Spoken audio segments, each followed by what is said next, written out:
Tes tes. Eh, Assalamualaikum warahmatullahi wabarakatuh. Bismillahirrahmanirrahim. Pengajian kitab Risalah Ahli Sunnah wal Jamaah yang keempat kita lanjutkan. Sebelumnya mari kita membaca Al-Fatihah. Ila hadratin Nabi Mustafa Muhammad Rasulullah sallallahu alaihi wasallam wa ala alihi wa ashabihi wa man tabi'ahu bi ihsanin yaumiddin wa ila hadratin jamil ulama'il amilin wal awliya wa suhada wa salihin, khususan muallif hadzal kitab Risalah Ahli Sunnah wal Jamaah al-Allamah Khatutu Hadratus Syekh Haji Muhammad Hasim Asy'ari wa jami'i masyayikh Ma'had Lirboyo wa abaina wa ummahatina wa jami'il muslimin muslimat wal mu'minin wal mu'minat al-ahya'i minhum wal amwat. Sya'unnahu al-Fatihah. A'udzu billahi minasyaitonir rajim. Bismillahirrahmanirrahim. Alhamdulillahi rabbil alamin arrahmanir rahim maliki yaumiddin. Iyyaka na'budu wa iyyaka nasta'in ihdinas siratal mustaqim.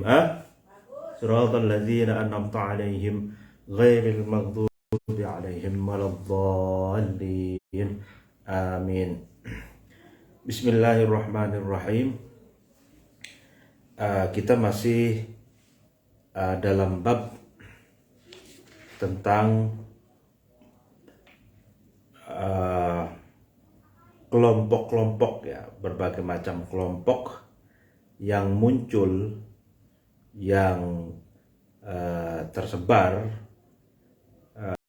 di Ardin Jawa atau di Pulau Jawa, yang maksudnya di sini adalah Nusantara. Ya. Kemarin kita sudah menjelaskan tentang dua kelompok, ya, tiga, ya. Kelompok yang pertama Salafiyun. Salafiyun ini adalah gambaran masyarakat Muslim tradisional, NU dan sejenisnya, ya. Dan yang kedua tentang para pengikut Muhammad Abduh, Rashid Ridho, gitu, ya, para pembaharu lah, ya.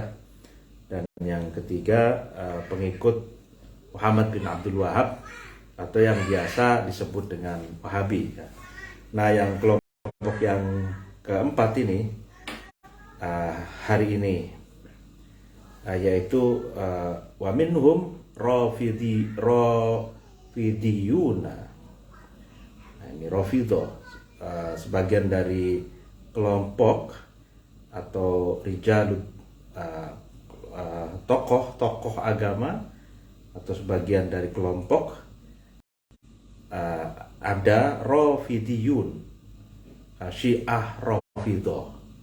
Nah, jadi Syiah Rafidah ini juga ada katanya di Pulau Nusantara. Yasubuna. Nah, ini Yasubuna yang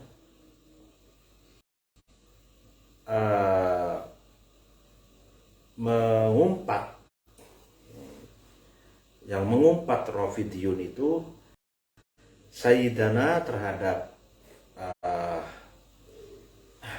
Gusti kita, terhadap panutan kita, yaitu Abu Bakar wa Umar radhiyallahu anhuma, semoga Allah meridhoi Abu Bakar dan Umar.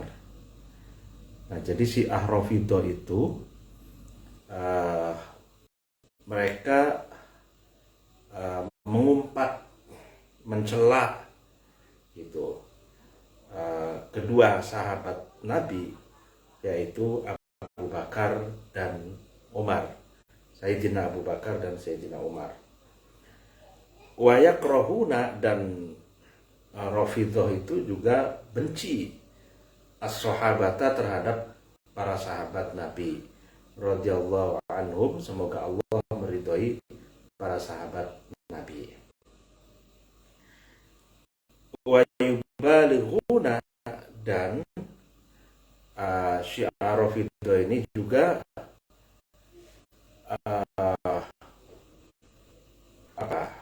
melampaui batas gitu, melampaui batas ekstrim gitu.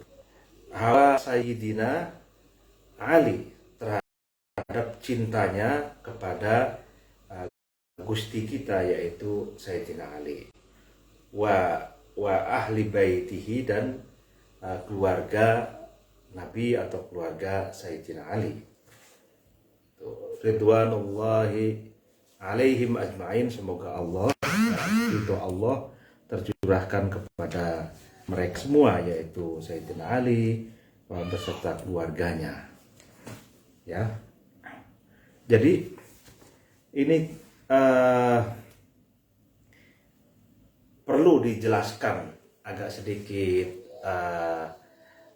rinci ya di soal ini, biar kita tidak salah paham.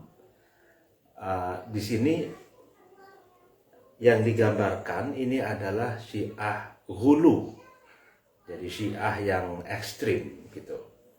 Syiah yang ekstrim itu seperti tadi dijelaskan oleh Hadratus Syekh ini, mereka mengumpat, mencaci maki,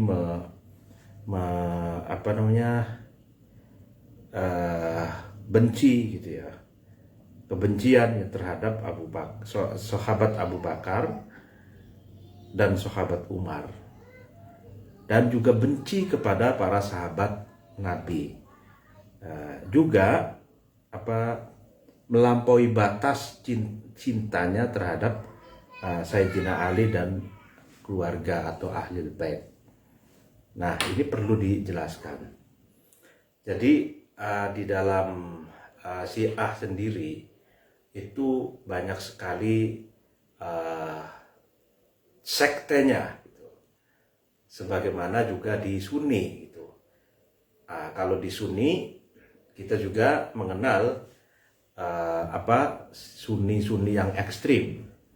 Ya kan, kayak misalkan Muhammad Wahabi itu kan mengaku Sunni, itu kan lalu kemudian ada turunannya. Misalkan kita mengenal kayak seperti kelompok ISIS, kelompok Al-Qaeda, kelompok apalagi kalau di Indonesianya kan ada JI dan lain sebagainya. Itu kan kelompok Sunni yang ekstrim. Ada kelompok Sunni yang moderat seperti NU, Muhammadiyah, dan lain sebagainya. Ada juga bahkan mungkin di Sunni yang liberal juga ada gitu. Yang moderat tuh kalau di Mesir yaitu Al-Azhar gitu. Al-Azhar itu kan Sunni yang moderat gitu ya. Nah, begitupun di tubuh Syiah. Syiah itu ada Syiah yang ekstrim, ada Syiah yang moderat, itu ada Syiah yang rasional gitu. Bahkan ada Syiah istilahnya Ali Syariati itu ada Syiah merah gitu. Gitu. Syiah merah itu Syiah yang kiri gitu. Jadi Syiah tapi ideologinya itu sosialis gitu. Sama seperti halnya juga di Sunni gitu. Ada kiri Hasan Hanafi itu istilah Yasarul Islam, yaitu kiri Islam. Hasan Hanafi Sunni, orang Sunni ya, bukan Syiah. Jadi di dua kubu itu memang banyak ragamnya, tidak bisa direduksi menjadi satu kelompok, satu ciri kelompok tertentu gitu. Nah, di sini dijelaskan oleh Hadratus Syekh ini Syiah yang ekstrim. Nah, ada Syiah yang dekat dengan Sunni, yaitu Syiah Zaidiyah. Gitu. Syiah Zaidiyah ini beberapa kitab karya ulama Syiah Zaidiyah itu dipelajari oleh kalangan Sunni, bahkan di kalangan Sunni yang ada di pondok pesantren NU. Contohnya, apa namanya, Nailul Autor, kitab Nailul Autor, lalu kemudian itu kitab syarah hadis ya. Ada lagi apa namanya, syarah terhadap kitab hadis Bulughul Maram. Itu juga judulnya itu Subulus Salam. Itu juga karya Syiah Zaidiyah. Jadi Syiah Zaidiyah itu dekat dengan Sunni gitu ya. Nah, itu Syiah Zaidiyah. Dan mereka tidak ekstrim gitu. Tidak tidak mengumpat, tidak mencaci maki para sahabatnya Nabi, tidak gitu. Nah, lalu kemudian ada Syiah Rafidhah yang dijelaskan sini, ini ekstrim. Ada Syiah Imamiyah, ada Syiah Itsna Asyariyah. Itsna Asyar itu imamnya ada 12 itu ya, 12 imam gitu. Lalu kemudian bagaimana dengan perkembangan hari ini ya kan? Perkembangan hari ini sependek yang saya tahu ya, Syiah itu ada istilahnya marja. Marja itu referensi, semacam, kalau di Sunninya itu semacam majelis fatwanya. Ada majelis fatwanya ya, itu marja. Jadi tempat bertanya, kalangan Syiah bertanya, merujuk referensi gitu tentang keagamaan gitu. Dan bukan hanya soal keagamaan, tapi soal dunia juga gitu. Nah,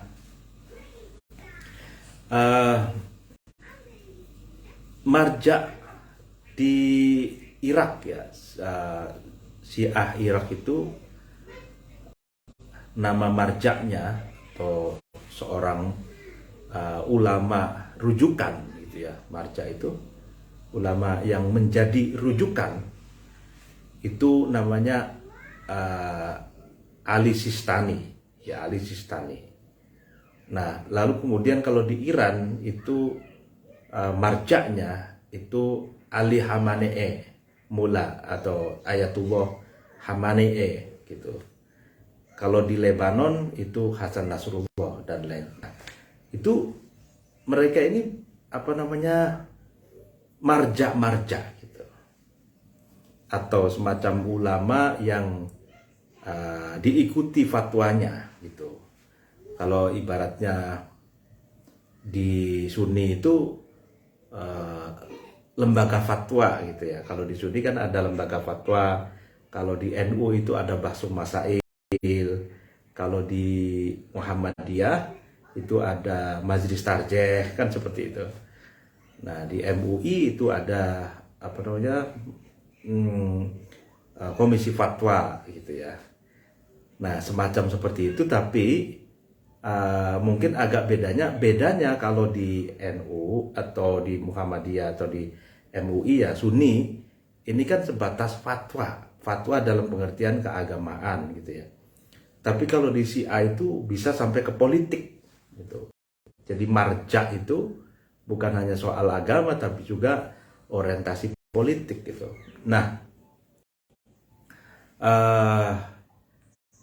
menariknya gitu, atau mungkin misalkan di Yaman itu ada marja, yaitu yang Houthi, itu kelompok Houthi gitu ya. Itu konon katanya itu Zaidiyah. Nah, di luar marja-marja itu ya kan ada kelompok intelektual, ada filosof, ada sufi, ada yang bahkan progresif, ada yang Syiah merah kayak Ali Syariati dan lain sebagainya. Jadi memang kompleks juga gitu. Sama seperti halnya di dunia Sunni juga kompleks gitu. Nah, dan ada juga Syiah yang ekstrim. Nah, Syiah yang ekstrim ini marjaknya itu ke kelompok Serozi. Kalau sekarang itu kelompok Serozi yang berada di barat, hidupnya di, kalau tidak salah, di London atau di Australia itu ya. Nah, itu yang justru Syiah ekstrim. Nah, Syiah ekstrim ini yang mengumpat para sahabat itu tidak diterima di kalangan Syiah mayoritas kayak di Iran itu. Mereka pergi ke barat gitu. Nama tokohnya itu Yasir Labib gitu. Jadi Yasir Labib ini tokoh Syiah yang konon katanya ekstrim, yang suka mengumpat pas sahabat, masih ada sampai sekarang.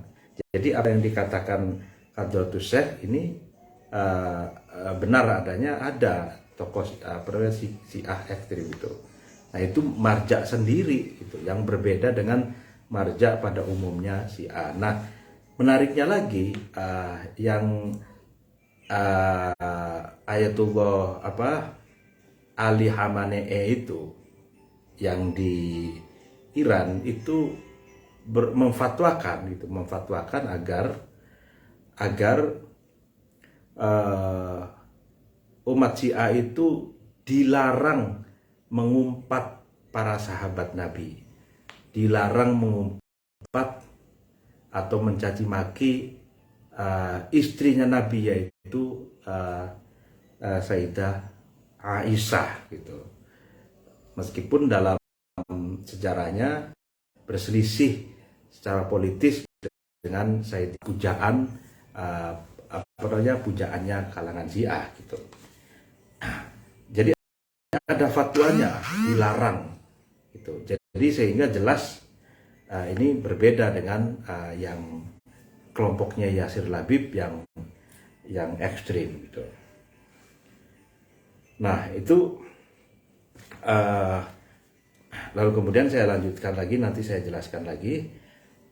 Qala, berkata Sayyid Muhammad fi Syarhil Qamusi, di dalam kitab Al-Qamus Al-Muhit, apa yang dikatakan, wa ba'duhum, nah, ini ya, sebagian dari Rafidiyun, jadi tidak semuanya ya, ini sebagian gitu. Sebagian yartaqi, naik gitu ya, naik level ilal kufri, terhadap kekufuran, wa zindiqah, dan zindik. A'adana, semoga kita telah dilindungi oleh Allah wal muslimina, dan Allah juga melindungi orang-orang muslim, minha, dari kekufuran dan kezindikan. Nah, Said Muhammad yang dikutip oleh Hadratus Syekh ini mengatakan sebagian ya, tidak semuanya, sebagian dari Rafidhah itu sampai pada kekufuran dan jindik. Sebab apa? Sebab mereka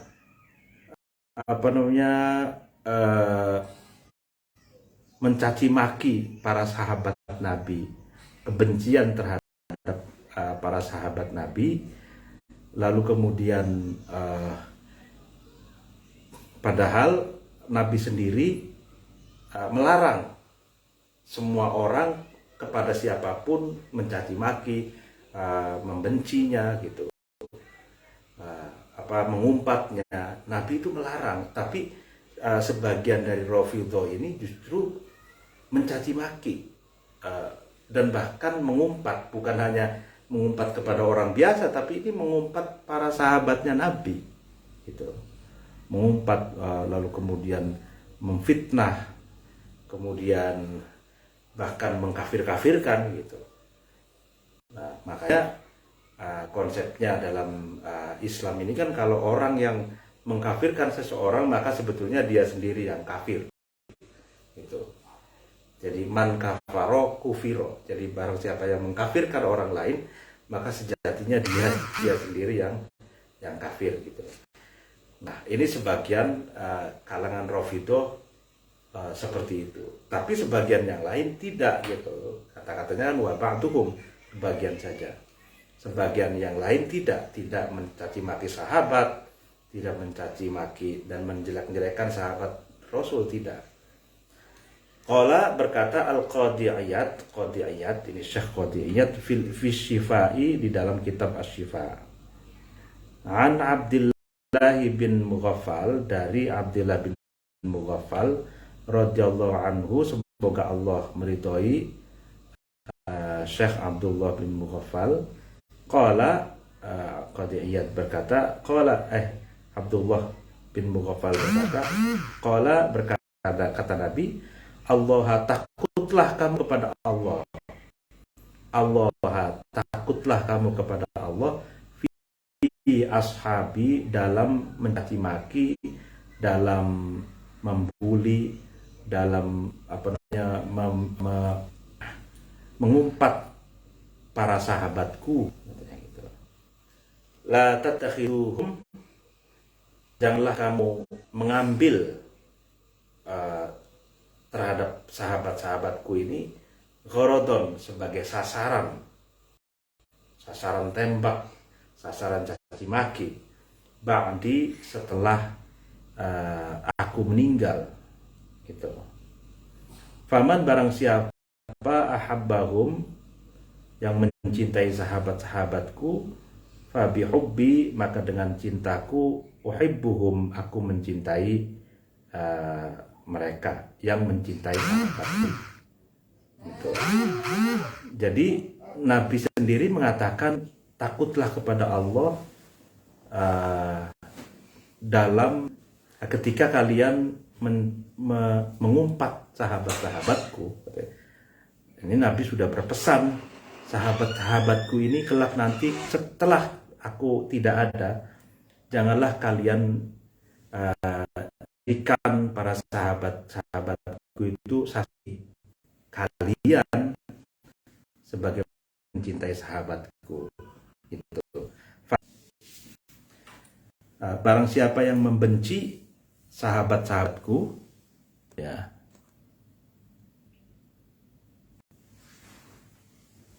kan, bi ghadabi, maka dengan murkaku, abghadahum, di mana mereka membenci sahabat-sahabatku. Artinya barang siapa yang membenci, yang murka terhadap sahabatku, maka aku pun murka kepada mereka gitu. Waman, dan barang siapa adahum, yang menyakiti sahabat-sahabatku, faqad adani, maka sungguh mereka telah menyakitiku. Nah, waman, barang siapa adani, yang menyakitiku, faqad ada, maka sungguh dia menyakiti Allah terhadap Allah. Waman, dan barang siapa ada yang menyakiti, ya adalah menyakiti orang itu Allah terhadap Allah, yushika, maka orang itu dekat ayak khudahu, Allah akan menghukum terhadap orang tersebut. Nah, jadi Nabi ini sudah pasang badan untuk para sahabatnya gitu. Janganlah kalian menyakiti sahabat-sahabatku.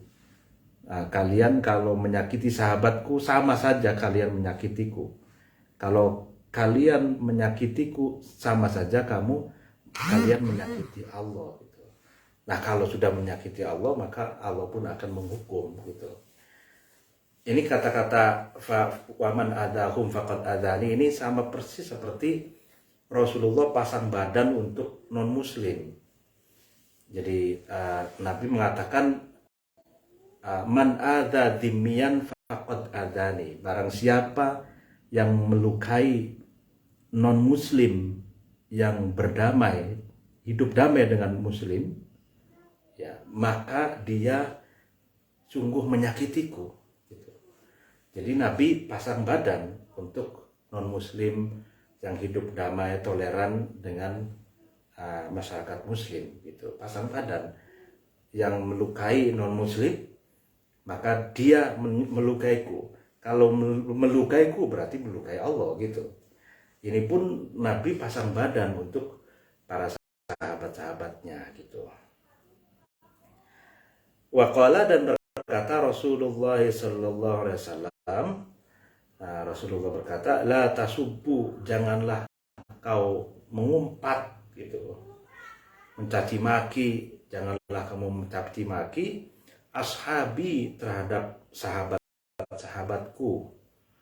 Faman, maka barang siapa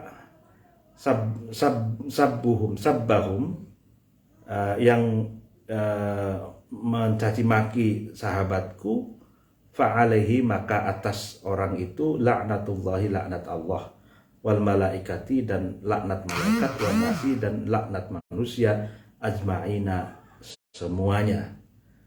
La yaqbalu, tidak menerima Allah minhu, dari seseorang itu, sirfan, ibadah wajibnya, wala adlan, dan Allah tidak menerima ibadah sunnahnya. Nah ini, jadi perkataan Nabi lebih tegas lagi, janganlah kalian mencaci maki sahabatku, katanya. Barang siapa yang mencaci maki sahabatku, maka dia akan dilaknat oleh Allah, malaikat, manusia, semuanya, dan dia tidak diterima ibadahnya gitu. Ya, jadi ini artinya gini, orang mencaci maki, orang mengumpat orang biasa saja itu kan nggak boleh gitu. Mengumpat orang awam saja itu nggak boleh. Mengumpat hamba sahaya, budak, atau majikan ke pembantu, itu nggak boleh gitu. Apalagi ini mengumpat, mencaci maki para sahabatnya Nabi Muhammad gitu kan.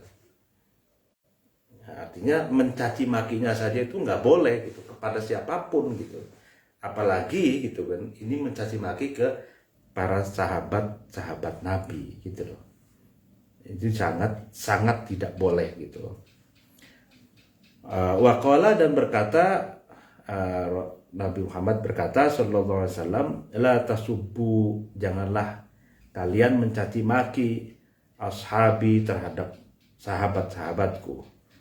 Fa innahu, maka sesungguhnya yaji'u, akan datang, kaumun, sebuah kaum, fi akhir zamani, di akhir zaman, yasubuna, di mana kaum itu mencaci maki ashabi, terhadap sahabat-sahabatku. Fala tasilu, maka kalian jangan mensolati alaihim, terhadap orang-orang yang suka mencaci maki itu. Wala tasilu, dan janganlah kalian beribadah sholat ma'ahum, bersama mereka. Wala tanakahuhum, dan janganlah kalian juga menikah dengan mereka yang suka mengumpat dan mencaci maki itu. Wala tujalisuhum, dan janganlah kalian bergaul dengan mereka. Wa in marodu, dan ketika mereka sakit, fala ta'uduhum, maka janganlah kalian membesuknya gitu. Sampai marahnya seperti itu Nabi. Artinya pasang badan kepada para sahabatnya agar sahabatnya itu dimuliakan, jangan dihinakan gitu. Sampai berkata seperti itu. Jadi artinya Nabi ini pesan sebetulnya adalah bahwa kita harus memanusiakan manusia gitu. Siapapun gitu. Kita tidak berhak untuk mencaci maki, untuk mendiskriminasi, untuk membuli, melukai perasaannya gitu, tidak boleh sama sekali. Nah, jadi memanusiakan manusia. Nah, sehingga Nabi pesannya sebetulnya gitu kan, ini agak marah ini Nabi ini, pesan sebetulnya kepada siapapun gitu, mencaci maki itu tidak boleh, apalagi kepada sahabat-sahabatnya gitu ya. Nah, wa anhu, dan dari Nabi sallallahu alaihi wasallam, man, apa yang dikatakan Nabi, man barang siapa, ini perkataan yang lain, sabba, yang mencaci maki ashabi, terhadap sahabat-sahabatku, fadribuhu, ya, maka pukullah gitu orang itu. Artinya biar jangan mencaci maki lagi, artinya beri pelajaran gitu, harus beri pelajaran gitu. Waqad a'lamu, dan sungguh memberitahukan an-nabiyyu, Nabi SAW, anna sabbahum, sesungguhnya mencaci maki para sahabatnya, wa adahum, dan melukai para sahabatnya, yu'dihi, itu akan melukai Nabi gitu. Ini senada dengan yang perkataan di atas. Jadi luka, ini cinta, ini namanya cinta kan, lukamu adalah lukaku, dukamu adalah dukaku, sukamu adalah sukaku, kan gitu. Jadi saking cintanya Nabi terhadap para sahabatnya, jadi ketika sahabatnya luka, itu sama saja Nabi juga terluka gitu. Ketika sahabatnya itu dicaci maki, sama saja Nabi juga merasa dicaci maki gitu. Jadi ini pasang badan bagi orang-orang yang dicintainya gitu. Wa adan Nabi sallallahu alaihi wasallam, melukai Nabi, haramun, adalah haram gitu. Ya, apalagi ke Nabi gitu ya, ke orang lain saja haram gitu, melukai itu. Faqala, kemudian Nabi berkata, la tu'zuni, janganlah kalian semua itu menyakitiku, fi ashabi, dalam mengumpat sahabat-sahabatku. Artinya janganlah kamu menyakitiku di saat kalian itu mengumpat sahabat-sahabatku. Artinya kalian mengumpat sahabatku itu sama saja melukaiku gitu. Waman, barang siapa adahum, yang melukai sahabat Nabi, faqad adani, maka sungguh dia melukaiku, orang itu melukaiku. Waqala, dan Nabi berkata, la tu'zuni, dan janganlah kamu sekalian menyakitiku, fi Aisyata, dalam mencaci maki Aisyah. Artinya ketika kalian mencaci maki gitu, kalian mengumpat Sayyidah Aisyah, istri Rasulullah, istri Nabi, maka kalian sebetulnya menyakitiku, melukaiku gitu. Ya kan, apalagi istrinya gitu. Ya memang kan di dalam sejarah Islam itu kan, pasca Nabi Muhammad wafat itu kan ada faksi-faksi, ada perbedaan politik itu kan, sehingga ada clash gitu. Itu wajar, karena itu kan persoalan dunia gitu. Jangan sampai perbedaan politik, perbedaan faksi mengakibatkan seseorang itu mencaci maki gitu. Mencaci maki, membuli, itu tidak boleh. Nah, ini etika gitu. Jadi ketika misalkan Sayyidah Aisyah, istri Nabi pasca Nabi wafat, itu terjadi perbedaan cara pandang politik dengan Sayyidina Ali misalkan.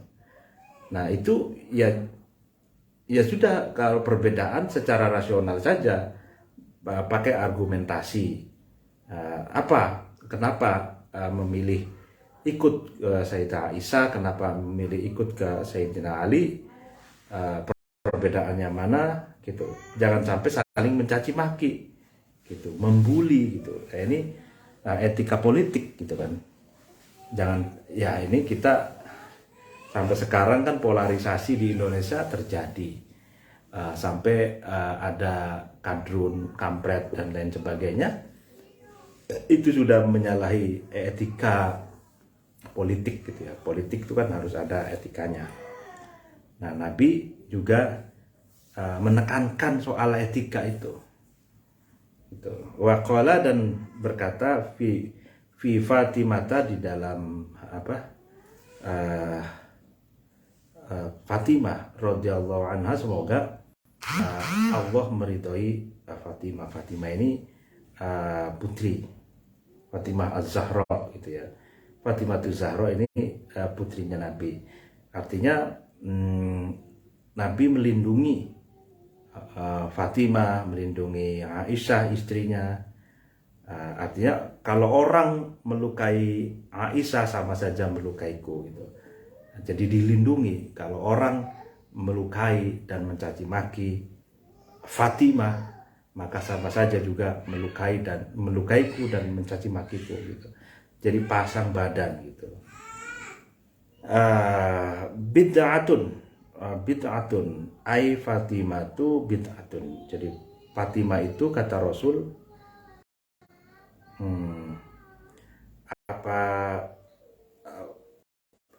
sepenggal daging minni, dariku. Jadi Fatimah itu darah dagingku, maksudnya gitu. Yu'duni, yang menyakitiku, ma, sesuatu, ada yang sesuatu itu menyakiti Fatimah. Jadi Fatimah itu bagian dari darah dagingku. Jadi apa saja yang menyakiti, melukai Fatimah, maka sesuatu itu pun menyakitiku gitu loh. Nah ini ini kenapa ini argumentasi Hadratus Syekh Kiai Haji Hasyim Asy'ari mengkritik dan tidak setuju terhadap kalangan Rafidhah yang mencaci maki para sahabat Nabi, karena ada hadis-hadis Nabi yang melarang kepada siapapun, apalagi kepada sahabatnya gitu, melarang bersikap caci maki, bersikap bullying, bersikap merendahkan, bersikap menyakiti, mengumpat. Nah, itu tidak boleh gitu. Jadi ini argumentasinya rasional juga Hadratus Syekh Hasyim Asy'ari dan empirik gitu. Ada kelompok yang semacam itu gitu. Nah, itu kelompok yang berarti yang keempat. Kemudian wa minhum, nah sebagian dari kelompok lagi, ibahyuna. Nah, ibahyun, golongan yang serba membolehkan, gitu. Serba menghalalkan, gitu. Golongan yang mudah membolehkan gitu ya. Ibahyun, yaquluna, ibahyun itu berpendapat atau berkata, apa yang dikatakan, innal abda, sesungguhnya seorang hamba, idza balagha, ketika hamba itu sampai, ini pendapat ibahyun, ghayatal mahabbati, terhadap cinta yang paling puncak. Nah, sampai pada puncaknya cinta gitu, ghayatal mahabbah. Wasofa, dan bening, qalbuhu, hatinya abad, hatinya hamba itu, minal ghaflati, dari kelalaian, wa ikhtaro, dan hamba itu memilih al-imana terhadap iman, alal kufri daripada kekafiran, wal kufrani dan berbagai macam kekafiran, sakoto maka gugur, anhu dari abd, dari hamba itu apa yang gugur, al-amru perintah syariat, wan nahyu dan larangan syariat. Nah ini, jadi ada orang-orang yang semacam itu pandangannya.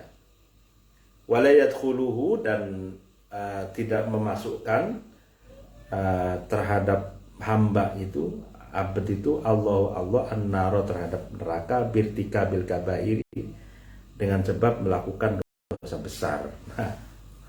Nah ini ada seorang yang berpandangan seperti itu. Jadi kalau seorang hamba, katanya ini kelompok ibahyun, seorang hamba kalau sudah sampai puncak cinta dan hatinya itu bersih dan memilih iman daripada kafiran, maka orang itu telah gugur atau tidak lagi diperintahkan untuk melakukan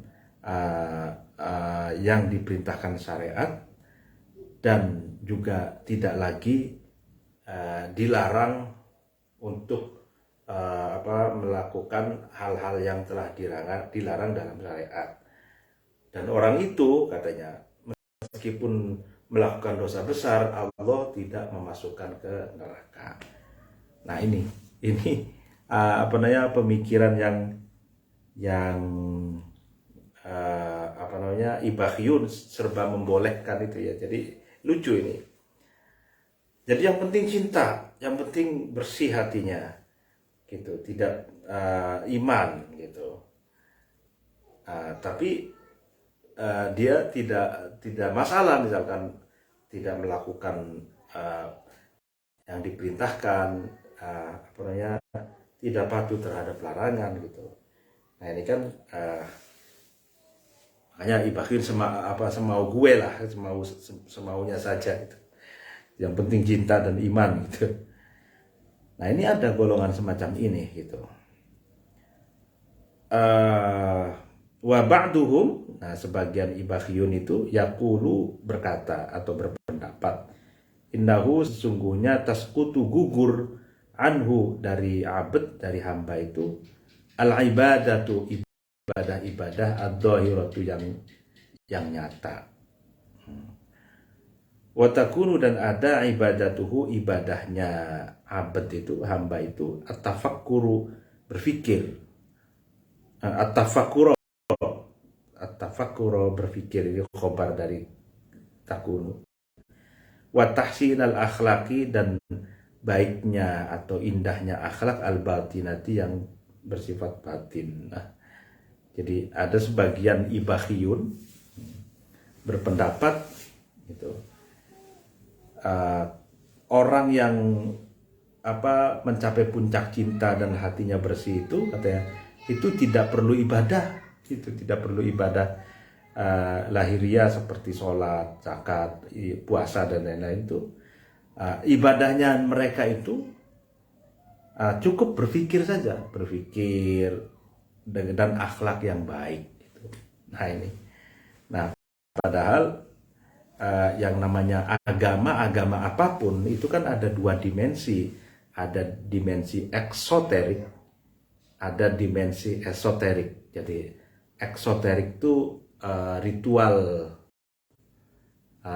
ibadah yang ada action fisiknya, gitu ya. Ada esoterik ini lebih bersifat teori spiritual, gitu, teori spiritual, pemikiran, etika, gitu, tapi konsepnya, gitu. Sedangkan aktualisasinya itu di eksoterik, gitu. Jadi ada lahir, ada batin, gitu. Lahir batin. Nah ini menurut ibahyun, varian sebagian ibahyun, itu mereka menganggap bahwa eksoterik itu, lahiriah itu, yang dalam bentuk ibadah itu tidak penting lagi gitu. Yang terpenting adalah esoteriknya, yaitu berpikir, berakhlak yang baik gitu. Nah, Qala berkata As-Said Muhammad fi Syarhil Ikhya'i, dalam kitab Syarah Ikhya. Apa yang dikatakan Said Muhammad itu, wahada, pendapat yang semacam ini kufrun, adalah kufur, katanya kafir, wa zindiqatun, dan zindik, wa dhalalatun, dan tersesat gitu.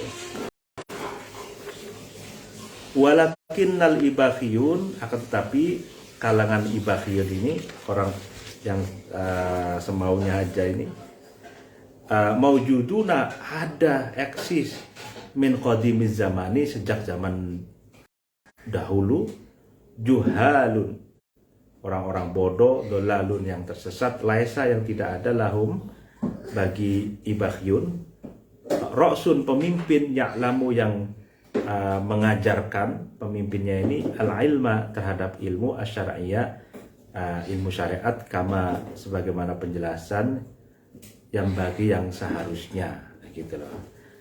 Jadi orang-orang yang ibahyun ini itu sudah ada sejak lama gitu. Dan ini mereka tidak ada guru, masalahnya pemimpin yang mengajarkan ilmu syariat yang semestinya. Jadi kalau di dalam agama apapun, kalau menurut Fridtjof Schoen, itu kan ya tadi yang saya jelaskan tuh, menggunakan istilahnya apa, para filsuf Jerman tuh, Fridtjof Schoen, itu agama itu, agama apapun itu ada dua dimensi itu, dimensi eksoterik, ada dimensi esoterik, ada dimensi lahiriah, ada dimensi batiniah gitu. Ada amaliyah, ada ilmiah gitu kan, ada aplikasi, ada teori gitu, semacam itu.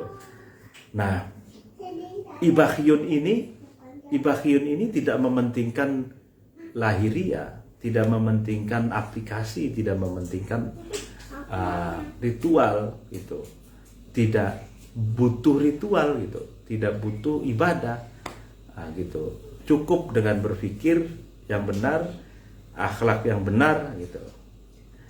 Nah, ini kayak semacam apa namanya, ada kelompok ibahyun ini ya, kalau saya kontekstualisasikan dengan zaman sekarang itu, ada istilahnya John Naisbitt itu, yang religions apa organisasi apa, religion organization now, religion yes gitu. Jadi organisasi keagamaan now, tidak, katanya keagamaan ya gitu. Jadi artinya formalitas organisasi keagamaan, agama-agama formal itu tidak, katanya tidak mau gitu. John Naisbitt itu, yang penting apa namanya, agamanya gitu. Jadi ada lagi kalangan apa, deis yang tidak mementingkan agama formal, yang penting berbuat baik, berpikir yang benar gitu. Nah, ini semacam itu. Jadi pandangan-pandangan semacam itu sudah ada sejak dulu gitu maksudnya. Jadi ini masuk golongan al-ibahyun gitu. Nah, kalau kita kan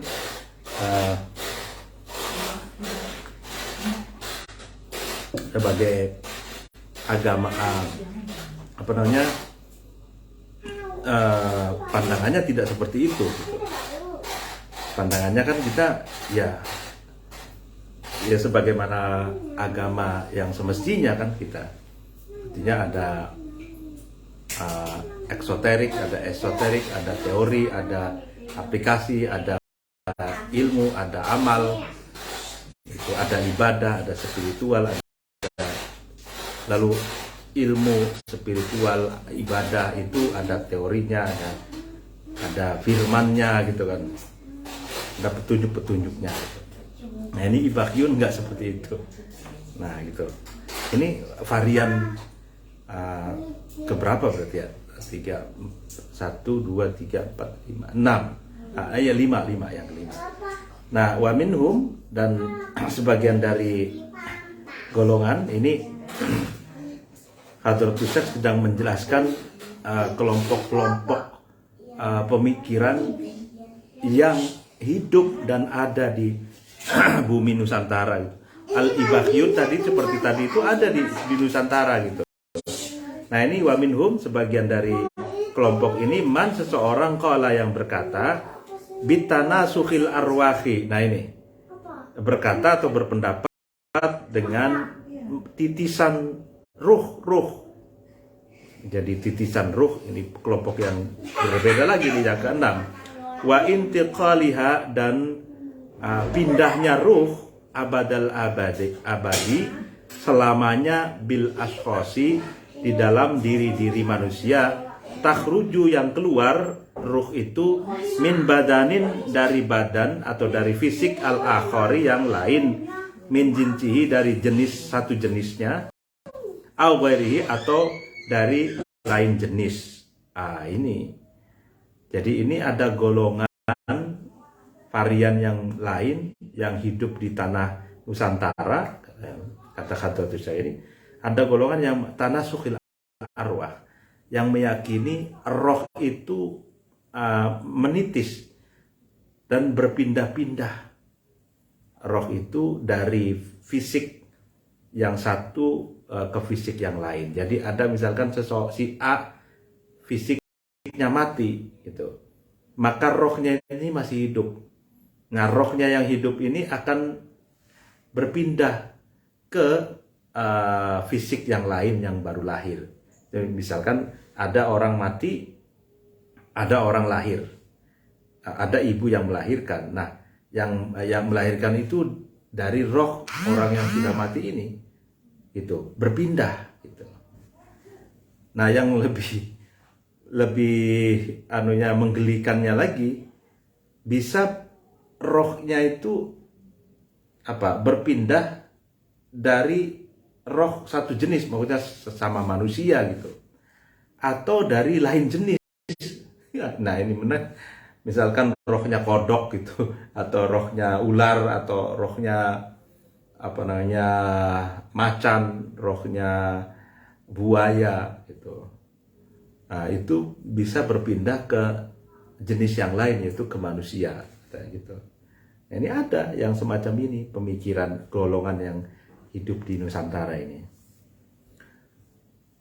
Wa za'ama, dan menduga haula'i, ya golongan ini menduga anna ta'dzibahus, sungguhnya disiksanya ruh, wa tan'imahu, dan diberi kenikmatannya ruh, fiha, di dalam ashkhos, di dalam diri-diri manusia, bihasabi zakaiha, ditinjau dari bersihnya ruh, wa khobathiha, dan kotornya ruh gitu. Jadi bersih, tersiksa atau diberi kenikmatan itu, ruh itu yang berpindah-pindah ke diri manusia itu dilihat dari apakah bersih atau kotor gitu. Jadi kalau bersih gitu, maka dia akan mendapatkan kenikmatan. Kalau kotor, maka dia akan mendapatkan siksa. Artinya ini titisan rohnya ini, kalau rohnya orang jahat gitu ya, rohnya orang jahat berarti kan kotor. Nah, maka dia akan mendapatkan kesengsaraan hidup gitu. Kalau misalkan yang menitis itu rohnya orang baik, maka dia akan mendapatkan kenikmatan hidup gitu. Nah, ini ada kelompok seperti ini juga gitu. Qala berkata Asyihab al-Khafaji, Syihab Khafaji fi syarhihi di dalam syarahnya atau penjelasan panjang lebar Syihab Khafaji ala Syifa terhadap kitab Asy-Syifa. Apa yang dikatakan waqad kafarohum, dan sungguh mengingkari hum terhadap ya kelompok tanasukhil arwah ini, titisan roh ini, ahlu syar'i, ahli syariat Islam. 5 karena sesuatu fihi di dalam pendapatnya kelompok tanasukhil arwah ini min takdzibillahi, yaitu berupa membohongi Allah wa rasulihi, dan utusan Allah, wa kutubihi, dan kitabnya Allah. Ya, jadi kelompok yang berpandangan seperti ini tentu saja ditentang oleh Islam gitu. Ini tidak seperti itu yang gitu sebetulnya. Nah, jadi sampai di sini pesan dari Hadratus Syekh itu bahwa di tanah Jawa itu banyak kelompok-kelompok yang berpandangan yang sangat beragam seperti ini gitu. Yang